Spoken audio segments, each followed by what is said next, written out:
زندگی بہت تھوڑی سی ہے، کسی سے نفرت یا کسی کا برا سوچ کر شاید ہم اپنی انا کی تسکین تو کر لیں گے، مگر یقین جانیے ہمارے اندر کا انسان کبھی خوش نہیں رہ پائے گا۔ ہر انسان ایک چلتی پھرتی کتاب ہوتا ہے، بس ہم پڑھنے کی زحمت نہیں کرتے، کیونکہ ہم سمجھتے ہیں کہ علم صرف کتابوں سے حاصل کیا جاتا ہے، حالانکہ زندگی گزارنے کے اصل اسباق تو ہمیں انسانوں اور ان کے رویوں سے ملتے ہیں۔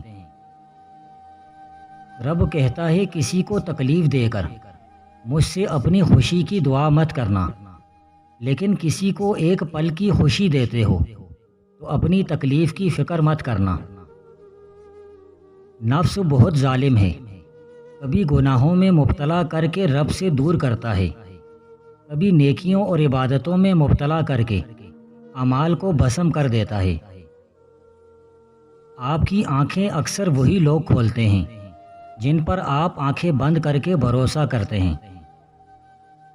اللہ کو دل اور زبان کا سخت ہونا پسند نہیں، اس لیے اللہ نے دونوں کو ہڈی کے بغیر بنایا ہے، اسے نرم رکھو۔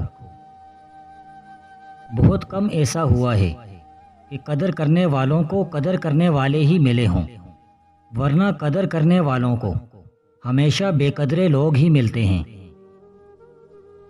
کسی نے درویش سے پوچھا، دنیا میں سب دکھی کیوں ہیں؟ درویش نے ہنس کر جواب دیا، خوشیاں سب کے پاس ہیں، بس ایک کی خوشی دوسرے کا درد بن جاتی ہے۔ حضرت علی رضی اللہ تعالیٰ عنہ نے فرمایا، دینا شروع کر دو، آنا خود ہی شروع ہو جائے گا، عزت بھی اور رزق بھی۔ کسی نے پوچھا، اس دنیا میں آپ کا اپنا کون ہے؟ میں نے ہنس کر کہا، وقت اچھا ہو تو سب اپنے، ورنہ کوئی نہیں۔ ذخیرہ اندوز اور منافع خور قوم کے جسم کو مہلک مرض بن کر کھاتے چلے جاتے ہیں، اور ان کو نیست و نابود کرنا ہر شہری کا کام ہے۔ تم اپنی قوتوں کو فضول کاموں میں ضائع کرو گے تو بعد میں ہمیشہ افسوس کرو گے۔ ماں باپ کی عزت کرو، خون مت کرو، ریاضت کرو، چوری نہ کرو، اور اپنے پڑوسی کی غلام لونڈی اور مال کا لالچ نہ کرو۔ جس طرح بادلوں کی چھاؤں آنی جانی ہے، اسی طرح انسان کی زندگی بھی آنی جانی ہے۔ 3 دن کے بعد تعزیت کرنا مصیبت کا اعادہ کرنا ہے، اور 3 یوم کے بعد تعزیت کرنا دلیل محبت ہے۔ کوئی قوم اس وقت تک ترقی نہیں کر سکتی جب تک اس قوم کے مردوں کے دوش بدوش عورتیں بھی آگے نہ بڑھیں۔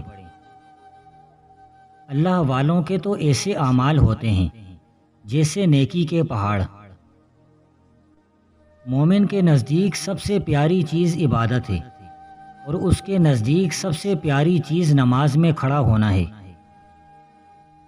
اے لوگوں، کہنا سننا چھوڑ دو اور دنیا کا جمع کرنا اور اس پر لڑنا جھگڑنا گناہ ہے۔ سردار بننا چاہتے ہو تو میری 4 باتوں پر عمل کرو۔ اول، عقل سیکھو۔ دوم، معنی کے بغیر محض صورتوں پر راضی نہ ہو جاؤ۔ سوم، عمل کرو۔ چہارم، اخلاص اختیار کرو۔ اے اللہ کے بندو، تم دارالحکومت میں ہو، ایک واسطہ ضروری ہے اپنے محبوب سے۔ ایک ایسا طبیب مانگو جو تمہارے دلوں کی بیماری کی دوا کرے، ایک ایسا معالج جو تمہارا علاج کرے، ایک ایسا راز دکھلانے والا جو تمہیں راہ بتائے۔ اے مشرق، تم خلوص سے کہاں ہو؟ اے کدورت والے، تم رضا سے کہاں ہو؟ اے ناراض ہونے والے، تم صبر سے کہاں ہو؟ مخلوق سے شکایت کرنے والے، یہ ہے تمہارا حال، اور مقام جہل پر ہو تم۔ اے ذاکر، اللہ تعالیٰ کو ایسے یاد کرو گویا تم اس کے ہاں ہو۔ دنیا میں شور ہے کہ مسلمان نابود ہو گئے ہیں، مگر سوال یہ ہے کہ ہم میں کوئی مسلمان ہے بھی؟ ہم نے عیسائیوں کے ڈھنگ اپنائے ہوئے ہیں، اور ثقافت ہم میں ہندوؤں کے طریقے پر ہے۔ معاملات میں ہم یہودیوں سے بدتر ہیں۔ ہم اپنے نبی صلی اللہ علیہ وسلم کے لیے شرمندگی کا باعث ہیں۔ دنیا ایک بہت اہم مقام ہے اور اس سے صحیح استفادہ حاصل کرنے کے لیے کامل انسان بننے کی کوشش کرنی چاہیے۔ اے لوگو، جو چیز تمہارے لیے ہے تم سے فوت نہ ہوگی، نہ کوئی اور اسے کھائے گا، اور جو چیز دوسرے کے لیے ہے وہ رغبت اور لالچ سے تمہارے پاس نہ آئے گی، وہ تو محض کل ہے جو گزر گئی، اور تمہارا دن یہ ہے جس میں تم ہو۔ اے دنیا کے بندے، اے قمیض دوپٹہ روپیہ پیسہ تعریف اور بندے مذمت کے، افسوس تمہارے پر، تم سراپا دنیا کے لیے ہو، تم سارے کے سارے غیر اللہ اور اس کی عبادت کے لیے ہو۔ جس شخص کو عقل، سمجھ اور علم حاصل ہوتا ہے وہ اپنے خدائے بزرگوں برتر کی عبادت کرتا ہے اور اپنے بڑے بڑے کاموں میں اس کی طرف رجوع کرتا ہے۔ مقصد واحد کی لگن والا آدمی ہی سیاسی اور معاشرتی انقلابات پیدا کرتا ہے۔ مخالف کو بھی نرمی سے سمجھاؤ، قلب کی فطرت ہی ایسی ہے کہ وہ صرف محبت سے رام ہو سکتا ہے۔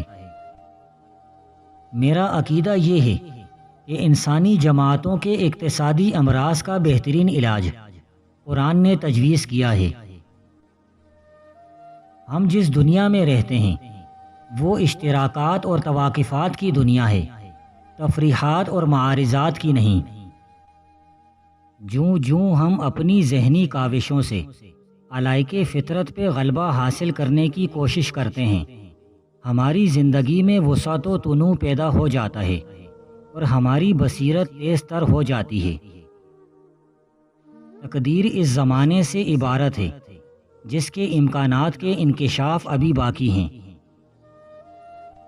دعا جیسا اندرونی سہارا نہ ہو تو ان حالتوں میں ہمارا نفس اجتماعی ناکام ہو کر ہمارا ساتھ چھوڑ دیتا ہے، اس سے دنیا بہت ساروں کے لیے جہنم بن جائے۔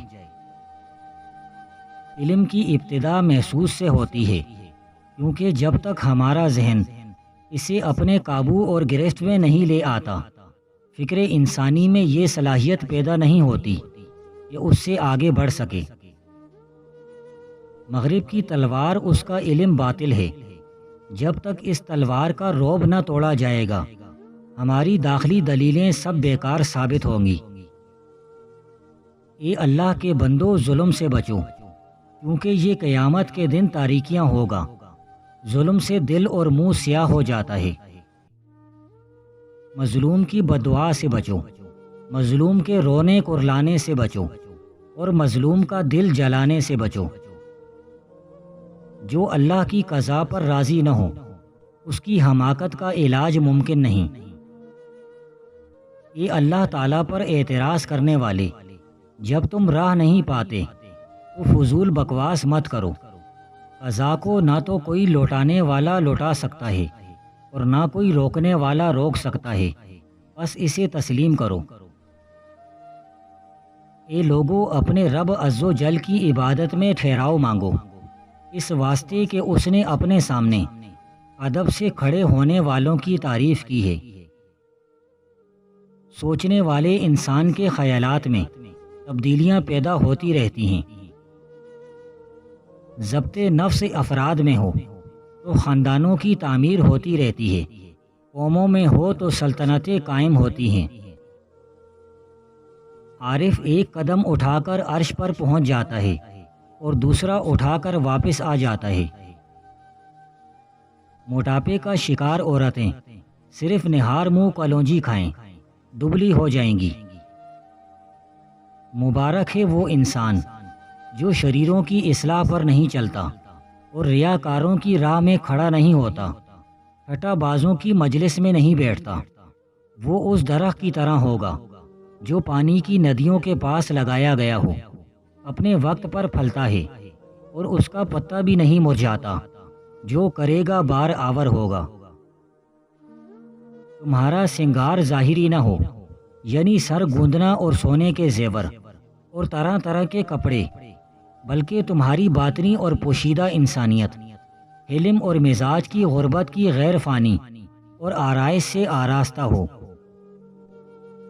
اگر دولت مند ہونا چاہتے ہو تو 7 دانے لونگ لیں اور ان پر 41 مرتبہ سورۃ الکوثر اور 313 مرتبہ یا ربنا پڑھ کر پھونکیں اور لونگ کو گھر کے روشن دان میں رکھ لیں۔